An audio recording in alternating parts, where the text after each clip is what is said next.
வணக்கம். இந்த வீடியோவில் என்ன பார்க்க போகிறோன்னா பஸ்ஸர் இன்டர்ஃபேஸ் பண்ணுறது எப்படின்னு பார்க்க போகிறோம். இப்போ பஸ்ஸர் வந்து 6th பின்னில் வந்து இன்டர்ஃபேஸ் பண்ண போகிறோம். இப்போ பஸ்ஸர் =6ன்னு டிஃபைன் பண்ணியாச்சு. அது வந்து அவுட்புட் பின்னு தான். இப்போ அவுட்புட்டை டிக்ளேர் பண்ணியாச்சு செட்டப்பில். இப்போ ப்ராட்காம் பொறுத்த வரைக்கும் CPU6 வந்து அவுட்லுக்கில் வந்து CPU6 தான் இருக்குது. அதனால் நீங்கள் பஸ்ஸரில் ஆட் பண்ணும்போது CPU6ன்னு செலக்ட் பண்ணிக்கலாம்.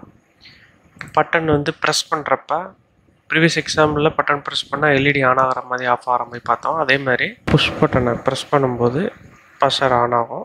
நாட் ப்ரெஸ்டில் வந்து பஸ்ஸர் ஆஃபில் இருக்கும். இப்போ ஆர்பிஐ லெஃப்ட் பேனலில் உள்ள ஆர்பிஐ கிளிக் பண்ணிவிட்டு அதில் ஆட் பெரிஃபரலில் போயிட்டு பிரேக் அவுட் பெரிஃபரலில் பஸ்ஸர்ன்னு இருக்கும். பஸ்ஸரை நம்ம கிளிக் பண்ணிட்டோன்னா இங்கே ஆட் ஆகிரும். உங்களுக்கு இதிலே உங்களுக்கு சம் ஃப்ரீக்வன்சி கேடன்ஸில் பஸ்ஸர் ஆன் ஆகி ஆஃப் ஆகணும் அப்படின்னா நீங்கள் அதுக்கேற்றபடி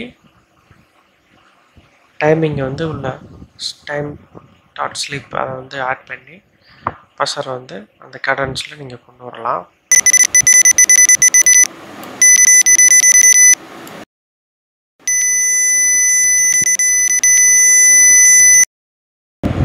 பட்டனை ப்ரெஸ் பண்ணுறப்ப உங்களுக்கு பஸ்ஸர் ஆன் ஆகுது, பட்டனா ஆஃப் ஆகுது.